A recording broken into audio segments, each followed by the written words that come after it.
नमस्कार मित्रों, मेरा नाम है आदित्य। आप देख रहे हैं एडवोकेट आदित्य यूट्यूब चैनल। भारतीय दंड संहिता की धारा 498 का जो मुकदमा है वो किसी के ऊपर भी लगना एक आम बात सी अब हो गई है। आप बहुत सारे ऐसे केसेस देखते होंगे जहां पत्नी बेवजह ही अपने पति और पति के घर वालों के ऊपर इस धारा का प्रयोग कर देती है और पति के घर वाले एक बार जब झूठे मुकदमे में फंस जाते हैं तो काफी ज्यादा परेशान हो जाते हैं। तो आज मैं आप लोगों के लिए एक ऐसा जजमेंट लेकर आया हूं जो भारतीय दंड संहिता की धारा 498 के झूठे केस से संबंधित है।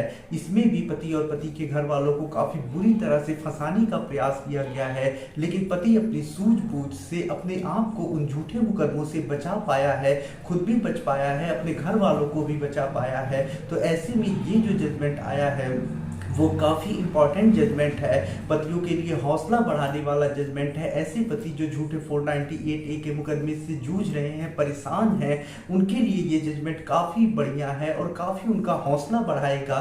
तो इसी वजह से ये जजमेंट आप लोगों के लिए मैं लेकर आया हूँ। तो चलिए, ये जो जजमेंट है जिसमें भारतीय दंड संहिता की धारा 498A के झूठे मुकदमे को हाईकोर्ट ने क्वैश कर दिया है, खत्म कर दिया है, उसके बारे में हम डिटेल में समझते हैं, सारी चीज़ों को समझते हैं। किस ग्राउंड की वजह से पति ने ऐसा क्या किया जिस वजह से ये मुकदमा क्वैश हुआ, सारी चीजें हम समझेंगे। तो चलिए वीडियो को शुरू करते हैं।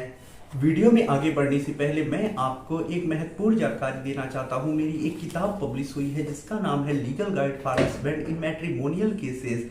अब देखिए, जैसा इस किताब का नाम ही है legal guide for husband in matrimonial cases, अब नाम से ही आप समझ सकती हैं कि इस किताब का क्या उद्देश्य है, इसमें क्या जानकारियां दी गई हैं। इस किताब में ऐसे पति जो झूठे मैट्रिमोनियल केसेस से काफ़ी ज़्यादा परेशान हो चुके हैं, उन्हें गाइड करने वाला कोई नहीं है, कोई उन्हें कुछ बताने वाला नहीं है, वो काफ़ी ज़्यादा प्रताड़ित हो चुके हैं झूठे मुकदमों के चक्कर में पड़ के, तो ये उन्हीं की हेल्प के लिए ये किताब लिखी गई है। और आपको जो मैट्रिमोनियल केसेस होते हैं उनके संबंध में इस किताब में आपको काफ़ी अच्छी जानकारी मिल जाएगी। जैसे 498A का जो केस है उसमें क्या प्रक्रिया चलता है, उसमें आपको क्या करना है, कैसे अपना पक्ष मजबूत करना है, डाइवोर्स कैसे लेना है, डाइवोर्स केस में पक्ष कैसे मजबूत करना है, डाइवोर्स केस की प्रक्रिया कैसे चलती है, मेंटेनेंस केस में अपना पक्ष कैसे मजबूत करना है, उसकी प्रक्रिया कैसे चलती है, उसमें जवाबदेही कैसे देनी होती है, अंतरिम भरण पोषण देने से कैसे बच सकते हैं, भरण पोषण देने से कैसे बच सकती हैं, डीवी के केस में अपना पक्ष कैसे मजबूत करें, उसकी प्रक्रिया कैसे चलेगी,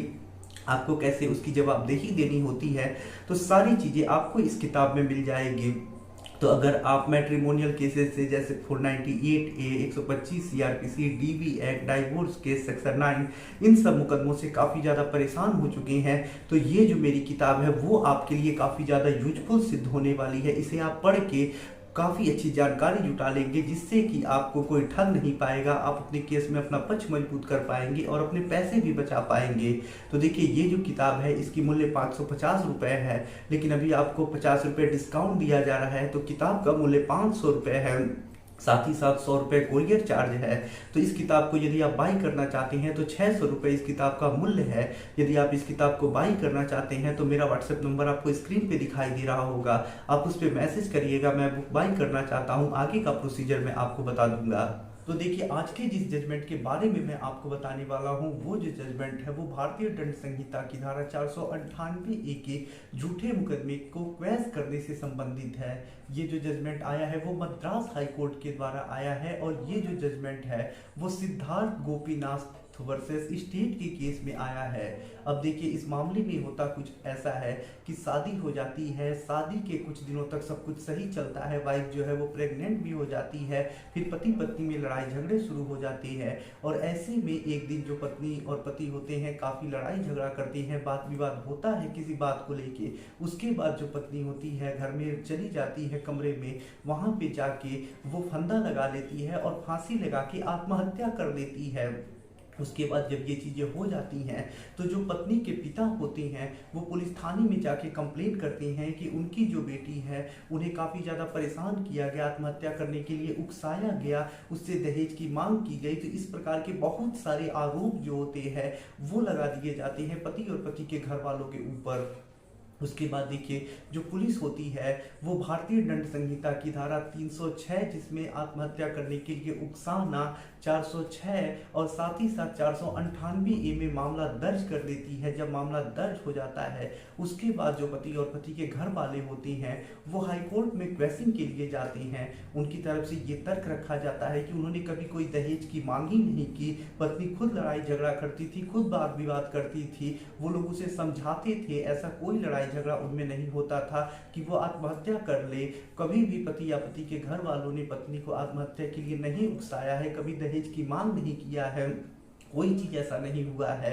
ये जो मामला है वो फर्जी लगाया गया है, उन्हें झूठा फंसाया गया है। उसके बाद जो पत्नी पक्ष होता है यानी जो आरोप लगाया होता है उनकी तरफ से ये तर्क दिया जाता है कि देखिए यहाँ पे जो पत्नी है उसने आत्महत्या इस वजह से किया है कि उससे दहेज मांगा जाता था। जब शादी हुई थी तो शादी के समय उन्होंने काफी ज्यादा जेवर दिए थे, एक कार भी दी थी और इस प्रकार से और भी ज्यादा चीजों का मांग किया जा रहा था। इसी के वश में आके जो पत्नी है उसने आत्महत्या किया है। फिर पति की तरफ से ये भी तर्क दिया जाता है कि देखिए हम इन्होंने ये चीजें लिखी थी, एक लीगल नोटिस भी हमें भेजा था, उसमें कहा भी था कि ये जेवरात मांगे गए हैं, गाड़ी दिया गया है, तो हमने स्पष्ट रूप से कह दिया कि हमें इस प्रकार का कोई जेवर नहीं मिला है, ये झूठ बात है। हाँ गाड़ी मिली है, हम उसे वापस करने के लिए तैयार हैं, आप आके ले जा सकते हैं। तो ऐसी कोई बात नहीं है, हमने इनका किसी प्रकार का कोई स्त्री धन नहीं रखा है, जो गाड़ी हमारे पास है हम देने को भी तैयार है। हमने कभी कोई दहेज नहीं मांगा है, ना ही कभी आत्महत्या के लिए उकसाया है, सिर्फ हमें झूठा फंसा दिया गया है।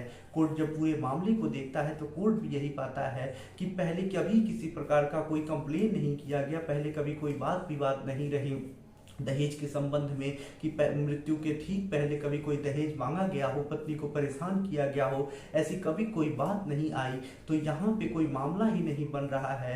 यहाँ पे कोर्ट यही कहता है कि दहेज हत्या के मामले में जब मृत्यु हुई हो उसके पहले जब दहेज मांगा गया हो, ऐसी कोई बात सामने आई हो, तभी दहेज हत्या का मामला लग सकता है। या फिर जहाँ आईपीसी की धारा 306 लग रही है यानी आत्महत्या के लिए उकसाया जा रहा है, तो तभी वो धारा लग सकती है जब उकसाया गया हो, कोई ऐसी बात कही गई हो जिससे कि पत्नी आत्महत्या कर ले। तो यहाँ पे ऐसी कोई चीज नहीं आ रही है, पति ने कभी दहेज मांगा भी नहीं है और जो भारतीय दंड संहिता की धारा 498 ए है वहाँ उस प्रकार का कोई अपराध भी नहीं हुआ है। साथ ही साथ जैसा दिखाया जा रहा है कि स्त्री धन रख लिया गया है, तो लीगल नोटिस जो भेजी गई है उसमें यह स्पष्ट लिखा है कि हम जो गाड़ी है देने को तैयार है। तो यहाँ पे ऐसा कोई मामला भी नहीं बन रहा है।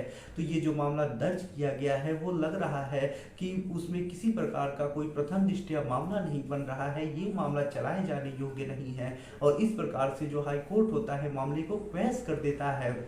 तो देखिए ये जो जजमेंट है इससे यही चीज निकल के सामने आ रही है कि जैसी धाराएं लगी हैं यदि उस प्रकार का कोई प्रथम दृष्टया मामला नहीं बन रहा है तो हाई कोर्ट ऐसे मामले को क्वैश कर देता है। अगर आपके ऊपर भी भारतीय दंड संहिता की धारा 498 ए और अन्य धाराएं लगी हैं लेकिन प्रथम दृष्टया मामला नहीं बन रहा है, कोई किसी प्रकार का अपराध नहीं बन रहा है आपके ऊपर, तो आप हाई कोर्ट में क्वैशिंग का एप्लीकेशन दे करके उस मामले को क्वैश करा सकती हैं। आशा कर रहा हूँ ये जानकारी आपको काफ़ी ज़्यादा पसंद आई होगी। यदि आप किसी कानूनी समस्या से परेशान हैं और ऐसे में आप मुझसे फ़ोन पे बात करके अपनी कानूनी समस्या का समाधान प्राप्त करना चाहती हैं तो इसके लिए डिस्क्रिप्शन चेक करें, वहाँ बताया गया है कि आप किस प्रकार से मुझसे फ़ोन पे बात कर सकते हैं। अगर आपको वीडियो पसंद आया हो तो वीडियो को लाइक करें, अपने दोस्तों के साथ शेयर करें और यदि आप चैनल पर नए हैं तो चैनल को सब्सक्राइब करके बेल आइकन को दबाएं। मिलते हैं नए वीडियो के साथ अगले दिन, तब तक के लिए जय हिंद, जय भारत।